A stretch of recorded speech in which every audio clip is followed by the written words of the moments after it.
ঢাকার আকাশে মেঘ ছিল ঘন, কিন্তু ভারী নয়, যেন এক নতুন সময়ের ইঙ্গিত দিচ্ছিল।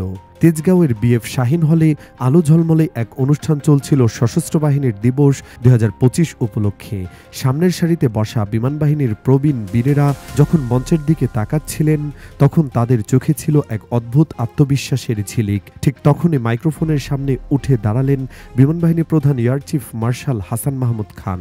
গভীর কণ্ঠে তিনি ঘোষণা করলেন অত্যাধুনিক যুদ্ধবিমান, পরিবহন বিমান, হেলিকপ্টার, এয়ার ডিফেন্স, ক্ষেপণাস্ত্র ব্যবস্থা, ইউএভি এবং বিভিন্ন উচ্চমানের সিমুলেটর সংযোজনের মাধ্যমে আমাদের অপারেশনাল প্রস্তুতি আগের যে কোনো সময়ের তুলনায় আরও বেশি শক্তিশালী হয়েছে। এই কয়েকটি বাক্য যেন ঢাকার বাতাসেই এক নতুন অধ্যায়ের ঘ্রাণ ছড়িয়ে দিল। কারণ সবাই জানত এই ঘোষণার পেছনে শুধু প্রযুক্তি নয়, লুকিয়ে আছে এক কৌশলগত প্রতিশোধের গল্প। একটি জাতি যাকে দীর্ঘদিন সামরিকভাবে পিছিয়ে রাখার চেষ্টা করা হয়েছে, সেই জাতি এখন নিজের আকাশ ফেরত নিচ্ছে। এই নতুন অধ্যায়ের পাতা উল্টাতে গেলে আমাদের ফিরে যেতে হয় কয়েক মাস আগে দুবাইয়ের মরুভূমির এক বিকেলে। এয়ার শো ২০২৫-এর সাইডলাইনে এক শান্ত কক্ষে মুখোমুখি বসেছিলেন দুই কিংবদন্তি ব্যক্তিত্ব, বাংলাদেশ বিমান বাহিনীর প্রধান হাসান মাহমুদ খান এবং পাকিস্তান বিমান বাহিনীর প্রধান জহির আহমেদ বাবর সিধু। দুজনের মধ্যে আলাপচারিতা যতটা সংক্ষিপ্ত ছিল, বিষয়বস্তু ততটাই বিস্ফোরক ছিল। সিদ্ধান্ত নেওয়া হয় বাংলাদেশের পাইলটদের পাকিস্তানের আকাশযুদ্ধ প্রশিক্ষণে পাঠানো হবে।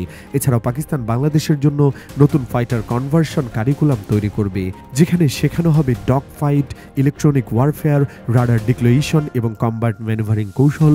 এই ঘোষণার মাধ্যমে যেন ১৯৭১ সালের পর ঢাকা ও ইসলামাবাদের সামরিক সম্পর্কের যে বন্ধ পাতা ছিল, সেই পাতাই দুবাইয়ের বালুর নিচে আবার নীরবে খুলে গেল। এক পাকিস্তানি কর্মকর্তার ভাষায়, বাংলাদেশ এখন সেই জায়গায় পৌঁছেছে যেখানে সে শত্রুর সঙ্গে নয়, বন্ধুদের সঙ্গে ইতিহাস লেখে। পাকিস্তান এয়ারফোর্সের ফাইটার কনভার্সন ইউনিট বিশ্বের সবচেয়ে অভিজ্ঞ প্রশিক্ষণ কেন্দ্রগুলোর একটি। তারা ভালো জানে যুদ্ধক্ষেত্রে কৌশল শেখানো মানে কেবল বইয়ের তত্ত্ব নয়, এটি মানসিক প্রস্তুতি, মুহূর্তের সিদ্ধান্ত আর শত্রুর গতিবিধি পড়ার শিল্প। বাংলাদেশের তরুণ পাইলটরা যখন পাকিস্তানের মরুভূমির ঘাঁটিতে ডগ ফাইট শিখবে, তখন তারা এমন শিক্ষকের কাছ থেকে শিখবে যিনি নিজের চোখে দেখেছেন ভারতীয় মিসাইল আসতে। এই প্রশিক্ষণ শুধু টেকনিক নয়, মানসিক দৃঢ়তার পাঠও।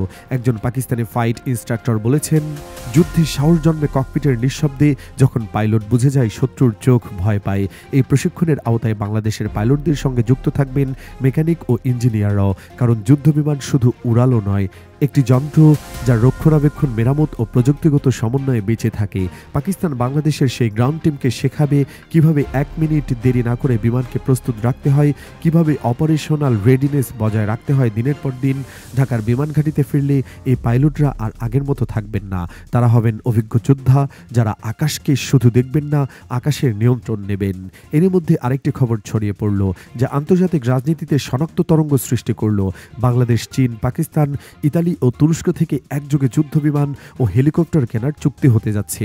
চীন থেকে আসছে 20টি জে-10সি মাল্টিরোল কমব্যাট এয়ারক্রাফট, পাকিস্তান থেকে 16টি JF-17 থান্ডার ব্লক 3, ইতালি থেকে 10টি ইউরোফাইটার টাইফুন আর তুরস্ক থেকে 6টি T-129 অ্যাটাক আক্রমণাত্মক হেলিকপ্টার।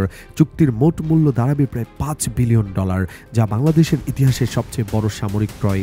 একজন আন্তর্জাতিক প্রতিরক্ষা বিশ্লেষক মন্তব্য করেছেন, বাংলাদেশ একসাথে 4 দিক খুলে দিচ্ছে, পূর্বে চীন, পশ্চিমে পাকিস্তান, দক্ষিণে তুরস্ক আর ইউরোপ, ইতালি।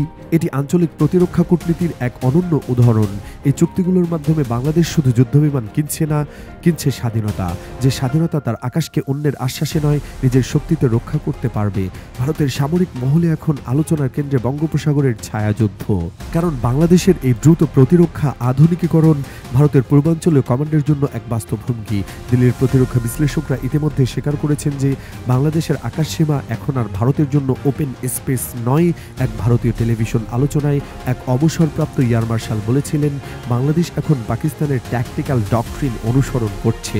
এটি ছোট দেশ কিন্তু বড় কৌশল। তবে ঢাকার কোনো প্রতিক্রিয়া নেই। ডক্টর ইউনূসের অন্তর্বর্তী সরকার বলছে, আমরা কারো বিরুদ্ধে নই, বরং নিজেদের জন্য। কিন্তু দিল্লি জানে এই নীরবতার ভেতরে লুকিয়ে আছে এক গভীর প্রতিরোধের সুর। বিমান বাহিনী প্রধানের ভাষণে উঠে এসেছে আরেকটি ইঙ্গিত, নতুন এয়ারবেস গঠনের পরিকল্পনা। এর মধ্যে সবচেয়ে আলোচিত লালমনিরহাট ঘাঁটি, যা উত্তরাঞ্চলের আকাশ রক্ষার কেন্দ্রবিন্দু হবে। এই ঘাঁটিতে স্থাপন করা হবে নতুন radar system, electronic warfare unit এবং যুদ্ধবিমান রক্ষণাবেক্ষণ কেন্দ্র। একই সঙ্গে স্থাপন করা হবে একটি আন্তর্জাতিক মানের প্রশিক্ষণ একাডেমি, যেখানে বিদেশি ইনস্ট্রাক্টরদের তত্ত্বাবধানে প্রশিক্ষণ নেবেন বাংলাদেশি পাইলটরা। এর ফলে ঢাকার আকাশ প্রতিরক্ষা শুধু রাজধানী নয়, পুরো উত্তরাঞ্চল বিশেষত ভারতের সীমান্তবর্তী আকাশেও ছড়াবে সজাগ বৃষ্টি। রাত নেমে এসেছে কুর্মিটোলা ঘাটের ওপর। রানওয়ের আলো একে একে নিভছে, কিন্তু একটি হ্যাঙ্গারে আলো জ্বলছে। ভেতরে দাঁড়িয়ে আছে একটি নতুন যুদ্ধ বিমান, চকচকে কালো ধাতব দেহ, ডানায় বাংলাদেশের পতাকা। একজন তরুণ পাইলট দাঁড়িয়ে সেটির দিকে তাকিয়ে বলল, এই বিমানের ডানায় আমাদের ভবিষ্যৎ ঝুলছে। বাইরে তখন কুয়াশা ঝুলছে, রাডার রুমে নিঃশব্দে ঘুরছে অ্যান্টেনা, স্ক্রিনে চলছে ছোট ছোট বিন্দু, প্রত্যেকটি এক একটি প্রতিশ্রুতি যে বাংলাদেশে এখন আর কোনো আকাশ ধার নেয় না। দূরে দিল্লির আকাশে হয়তো ঘুমাতে পারছেন না কোনো প্রতিরক্ষা সচিব, কারণ তিনি জানেন যে আকাশ এতদিন তাদের নজরদারিতে ছিল, সেই আকাশ এখন স্বাধীন। আর তার প্রতিটি মেঘে লেখা আছে এক বাক্য, বাংলাদেশ আর নীরব নয়, তার আকাশ এখন বিজয়।